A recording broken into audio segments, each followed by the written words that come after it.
guards stopped shoving him. They got very calm. And the whole situation reversed itself. They decided maybe they'd and it just completely turned around. So I think that we have that opportunity in any given situation. Do you just want to go with the flow of emotion and events or whatever? Or are you going to take a more spiritual latitude in your thought? Are you going to take a more spiritual stance? And if you truly believe in God, then your thought will go very naturally to God, and something will come, whether it's a prayer or the thought that came to you, or just that sense of love, like you mentioned. And it's so amazing how it just can turn that situation, it can pacify a situation that seems very much like it could have gone in a much worse direction. Do you think that the prayer you're talking about really would embrace people, all around the world? I saw on the news not long ago that some of the people that live maybe away from the cities in Afghanistan don't even know about the attacks on 9/11 in the United States. It's news to them if you told them today. They don't even know it happened. And so they see soldiers in their country. And so obviously there's a lot of confusion there. And then in lots of places in the world. How would prayer embrace them too? Not just the people in this room, not just the people who are at the panel, but them. What would any of you guys can answer that? What would you think? I guess for me it goes back to the starting point, which is if there really is the oneness of God and the oneness of creation, then whatever is true for one is true for all. And as we're really praying that, as we are affirming that in our prayers, then how could it not affect every single one? There's only one creation and the oneness of God, and so there's no distance, there's no space in that, there's no, okay, each person, I'm going to pray for that person and add it to the mix. It's just it's going back to the fundamental starting point of the oneness. And as you were speaking too, I just was thinking about that it's not that we're praying, for God to do something. It's that we're really, God is already in control. God is love, and God has these certain responsibilities for us. And so he's already always doing that. And then we have certain responsibilities, I think, too. There are rules for human conduct. And for us, that's the golden rule. And it's loving our neighbors and loving our enemies. And I was thinking about how the old school responses of the eye for an eye mentality, or the fighting back when attacked, that's actually not our responsibility. It's not the rule for human conduct that we've been given by our faiths. And actually the golden rule is the one common thread in all religions. It's so interesting that you see it as this consistent theme throughout, and it really is the standard. It's the rule for human conduct. And I think as long as we're doing that, God is taking care of all the rest. He's taking care of mercy, of punishment, of forgiveness, of all of that, as long as we're doing our part, which is really loving our neighbors, doing the golden rule, turning the other cheek, as we've been told. So it's just been interesting to think about the different spheres. What's God's responsibility and what's our responsibility? Let's kind of step back now and look at the tools that these three have given us that we're going to take from here as we pray for the world. One thing that I really like, all three of you really talked about, it relates to that quote that Mary Baker Eddy had about consciousness and universal peace. Do you want to... What do you remember that quote exactly? Yeah, the way to universal peace is through the consciousness of the individual. That's it. Through the consciousness of the individual. Then let's talk about that for a minute, because I know that, if I'm feeling peaceful and loving just myself, I don't know if that's going to, help a soldier somewhere or help someone else feel peace. I'm not really sure, but I'll tell you a story, a brief one, about how I learned a little bit more about that. Before I was working as a Christian Science practitioner, I used to be in the ski business. I was a ski rep. And when I first started that job, one thing I did was I traveled around meeting new customers. These were people that owned ski shops, and my job was to sell them equipment, which they would in turn sell to their customers. I went into this little ski shop the second day as I traveled around Northern California. That's where I was then. And I went into this little store. This man was there. I reached out to shake his hand and introduced myself. Hello, I'm Mark Swinney. And before I could say I work for Elon Ski Company, he looked at me and he said, "Get out of my store. Get out of here." And I thought, he doesn't even know me. How can he do that? And so I thought, okay, fine. I went to my car and I thought, well, I called a couple of the other ski reps, other people who did my job, and I asked about this man. And they said, oh, this guy, he hates everybody. He hates everyone, especially salesmen. He really hates them. Don't expect even to get 2 words with him. He'll call your parent company if he ever wants anything from you. And I thought, well, his store was so small, it wasn't even worth it to call on him, really. He's only going to buy a little bit, and it wasn't worth the gas to go see him. But I thought I'd go see him again, and this time I was going to do what you said, Torkel. I'm going to be really loving. I'm going to really love him. So I felt such love for this man before I got out of my car. I walked into the front door. He looked at me, and I started walking towards him, and I saw him make a fist. And he swore and kicked me out of his store again. And I thought, I've got a job here. I'm going to really try and do something. And I thought, maybe I wasn't loving enough. And so I thought, okay, great. What I'm going to do is I'm going to really pour it on this time. I think I can do it. I can turn it loose. So I walked into his store a few weeks later. I wanted to give him a chance to calm down. And he was helping some customers. There were some Boy Scouts there who were, they were standing there with their mothers. He had some old used ski boots, and he was loaning them to these little Boy Scouts so that they could go up and play in the snow, but they didn't have any clothing to go do that. And so I watched him do that and hand out the boots. They were on these stairs behind his counter. And he then saw me. And I was loving him real hard. And he gritted his teeth and as quietly but forcefully as he could, he threw me out of the store. I knew he wanted to grab me that time. And I thought, my own love was not enough. That's what I learned from that right away. I saw, as loving as I could be, Mark, as loving as I could be, that just wasn't going to be enough. But I knew that there was much more to love than just Mark's love. It's God as love. And the Bible talks about God literally as love.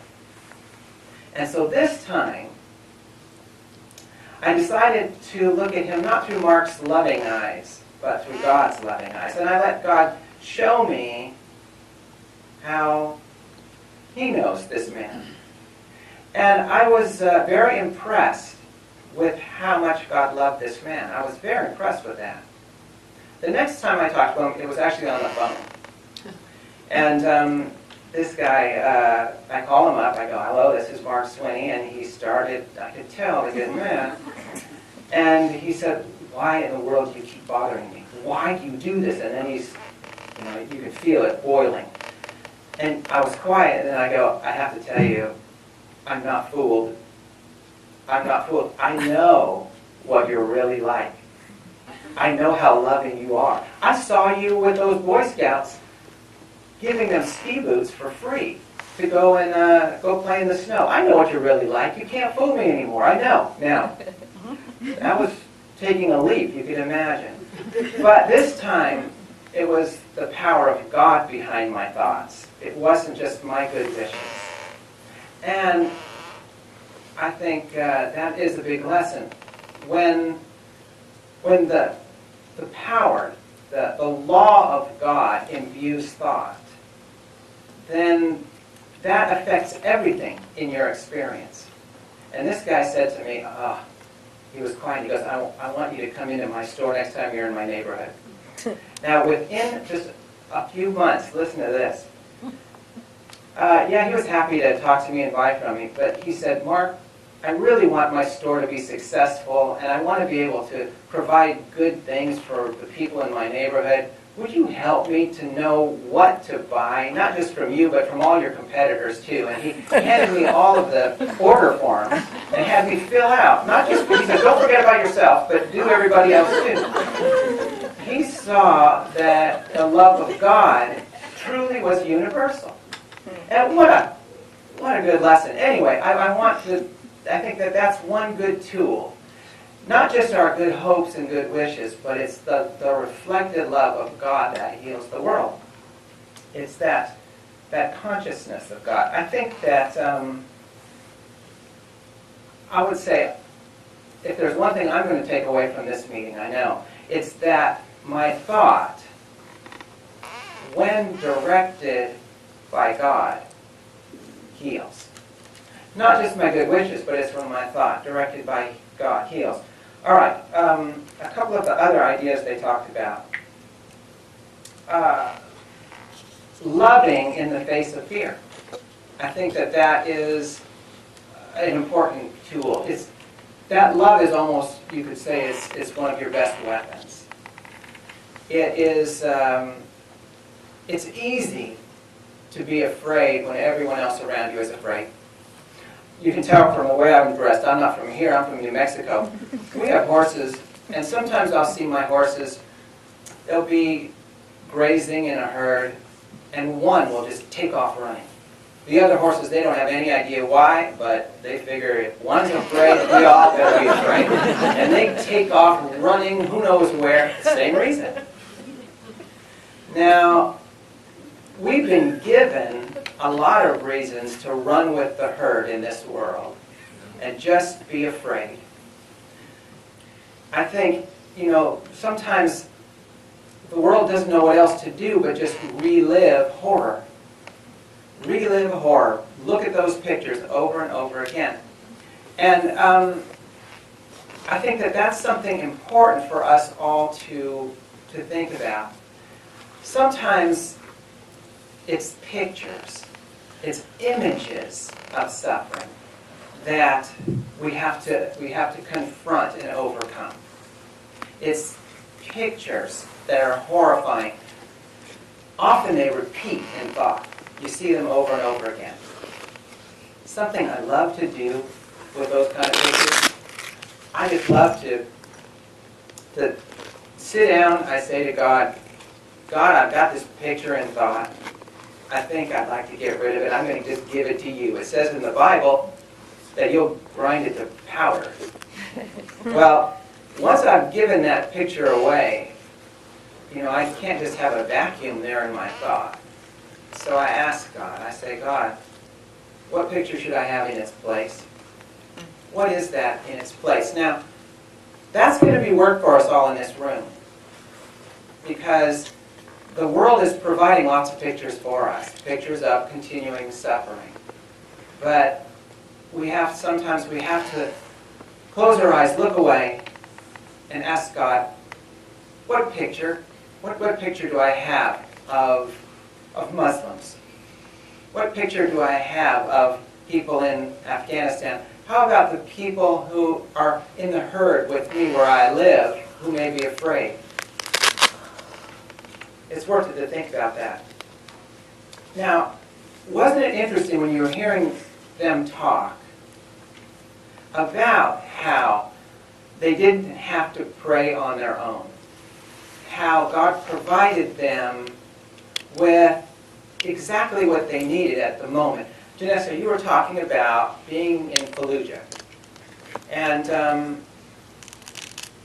I have a friend who's spent some time in Fallujah, fighting there.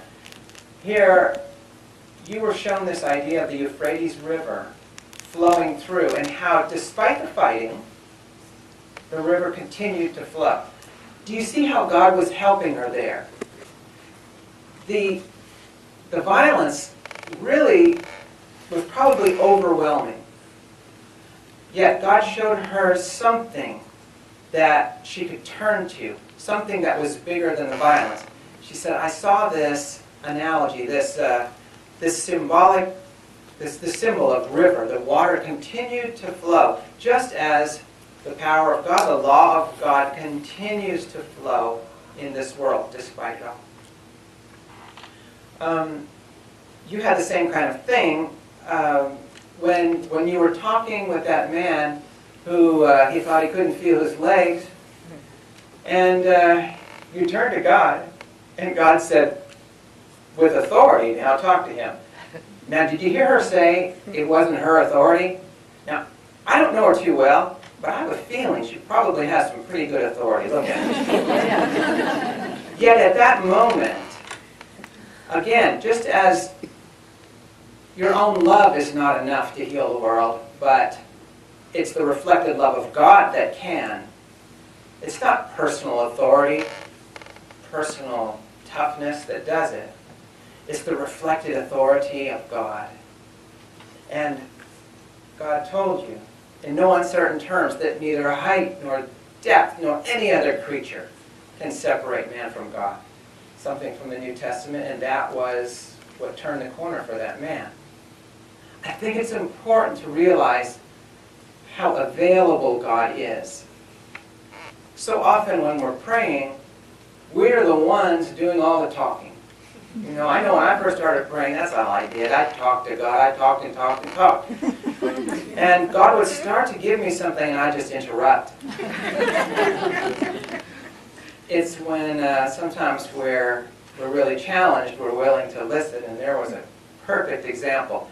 And I think it's worth it to cultivate times in ourselves to be willing to listen.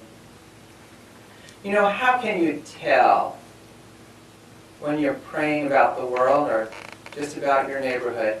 How can you tell when it's God who actually is guiding your thoughts, giving you something? Because we all have lots of thoughts all day long. How do you know when it's God? Here's a way to tell. Along with whatever God is saying to you or showing you, along with it, you always will feel God's love. When you feel God's love along with a message, then you know that that's God talking and that's something you can trust. All right, let's talk about some other things. You mentioned, Torkel, feeling saddened by the relish of revenge after bin Laden was killed. And that caught my ear, because I feel I think all of us would agree that swift, clear defense always is appropriate. Yet, revenge, the pit of revenge, is something that isn't natural to any person, anywhere. It is, as Janessa was saying, it is the love of God, and you were too, the love that overcomes revenge, hate, and fear. You can't feel both fear and God's love at the same moment. It's one or the other.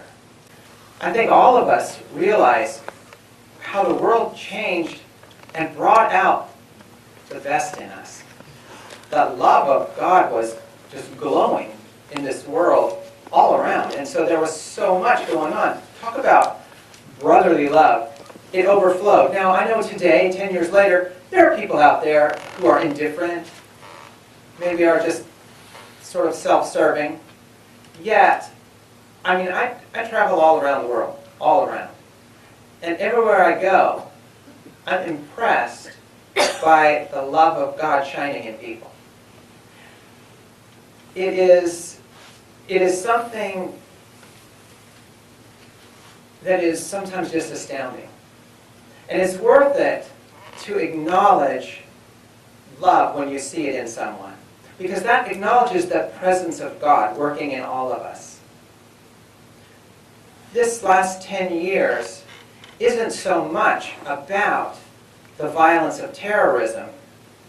It's about the wellspring of love that has been in all of us. Now, Torkel, you mentioned also the control of God. Now, that is another tool with which we all can, I think, really benefit from. For those of you who maybe had never heard of that name, some of the people mentioned here, Mary Baker Eddy, it is interesting to see what she had to say about the control of God. Because I know that, again, my control of the world isn't going to do much. Yet, as I yield my thought to the control of God, that can make a big difference. Mary Baker Eddy, she's the person who discovered and founded Christian Science. We all, 4 of us, are Christian Scientists. We've all been praying for the whole world from that standpoint. Mary Baker Eddy, she once published a notice in one of the church magazines, a national magazine called the Christian Science Sentinel. She published this notice asking everyone to pray for peace between Russia and Japan. There was a war going on at the time. And she asked everyone to pray for peace. A couple of issues later, a couple of weeks later, it's a weekly magazine, she said, now I'd like you all to stop praying for peace. And that's really all she said. You can imagine the response to that. Here, someone like Mary Baker Eddy, who calls herself a Christian, says, stop praying for peace? Why would you do something like that? Well, she knew what she was doing when she just put that first notice in. She knew that everybody would probably be pretty excited about it. And a couple of weeks later, she said, well, I saw that just praying for peace might not be as good for the general population of the world as doing something better. And it relates to this control of God. She said, let's pray for God's disposal of events. God's disposal of events. Oh, I think that has been so helpful to me through the years, because so often I want to do Mark's disposal of events. And I think a lot of people in the world would like to dispose of events in their own way. Yet, it is only through the wisdom of divinity that everyone truly is helped through God's disposal of events. And so that control of God really has to be a control of God. It's easy when I'm riding my horse to keep my hands on the reins. That's easy to do. I can say to the horse, you're on your own, but I've still got my hands on the reins, you know? It's when I let go that the horse really is on his own. And so often in my own thought, I have to let go of my own disposal of the events of this world and recognize the law of God operating. Now, I just love what you said about, Janessa, about the oneness we all have here as the children of God. Oh, I think that's so important. You know, the whole world certainly may not realize that. They may only see our uniform and hate us for that reason. That's okay. That's all right. We all have the same Father, Mother, the same God. If we've got the same God, then we truly are brothers and sisters. We don't just meet on this planet. We all meet every day here in God. Think of it. The people in India, the people in Brazil, the people in the Arctic, we all meet together. All of us here in God. There's no distance to God. So there's no distance between here and Afghanistan, Iraq, Iran, Saudi Arabia, Libya. There are no distances to God. We all meet here as brothers and sisters, as fellow creations in God. It doesn't matter if our fellow brothers and sisters don't know it. It's all right. We can embrace them in thought. To embrace them in thought is solid, healing prayer. And that is something I can tell you all are committed to here in this room. You wouldn't be here if you weren't.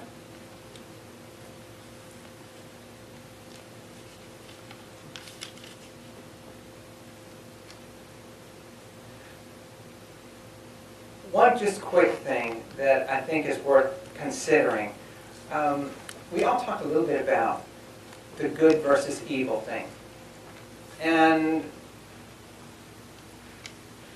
I think if we just leave it at good versus evil, I don't know, I still feel I may get beaten, you know? If I still think there is something that somehow beats God, that somehow beats this love that's good. If we think of God not as some sort of anthropomorphic, localized deity, but as an all-present power, a power that only is good, then really, if you were to take all of God away, if you could do that, there wouldn't be anything left.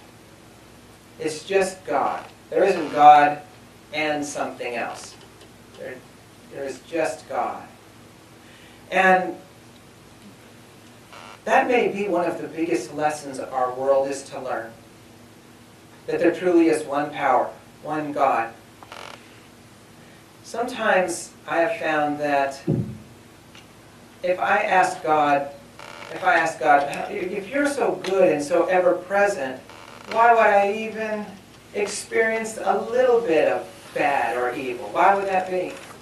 And you know, every time I ask that question, God, why is this evil real? Whenever I ask that question, I'll pray on my knees, and I hear nothing. I hear no answer. And there's a good reason for that. It's because there isn't an answer to that question. It's like asking someone why the country of France is on the west coast of Mexico. I could ask that question, but there just isn't any answer. I say, why is it that way? I might even draw a picture of it and say, see, look. But there's no answer. Now, I've found if I ask the right questions to God, I get answers. And if I ask God, if you truly are all, if there is a wider view of this world than just anger, mistrust, and revenge, if there's more, if there's something real, tell me about that. I did that today. I asked that very question today because I was thinking about the people who died on the day of 9/11 and how happy they would be to know that we were meeting today here. How happy it would make them to know that we're looking beyond mortal death, revenge, and anger. That we're looking beyond that. What is the bigger view? I think that all of us here, we each have a deep love for God. And that deep love for God is natural because God literally is our life. God is our life. It's not like we have our own little lives to maintain. God is our life. With God being our life, that gives us our indestructibility. I think any of the people who, to our eyes, appear to have died on 9/11 would smile at us today and say, that revenge, that hatred, that mistrust, it didn't touch me. I still am alive here in God. That's what they would say. And that's what they're doing now. That's the bigger view. That's the bigger picture. Many of the horses in the herd aren't thinking that way, but you know what? Somebody has to, and I think it's worth it for all of us to leave that herd thinking and lead the way. We've been given so many good tools here tonight. I'm not the same because of our meeting. I have work to do now. And so I think it's worth it to take one or two ideas that you've gotten tonight and bring it alive in your own life. You know, here I've been talking about my horses sometimes. I got to tell you, sometimes an interesting thing happens. There'll be a horse that doesn't feel well. And another horse will walk over and just stand with it. Just stand. They can't talk, you know. They just stand there. And sometimes we have to do that too. We have to stand with the world. And it's not just our good wishes, as we've learned tonight, that makes the difference. It's as our thoughts reflect the power and love of God that we help our fellow beings. And so what do you all say? Do you think we have some good tools with which to pray for our world now? We're not going to be just reliving the horror. We're going to go somewhere now. We're going to move forward in helping and healing our world. It's nice to be a part of it, isn't it? Okay.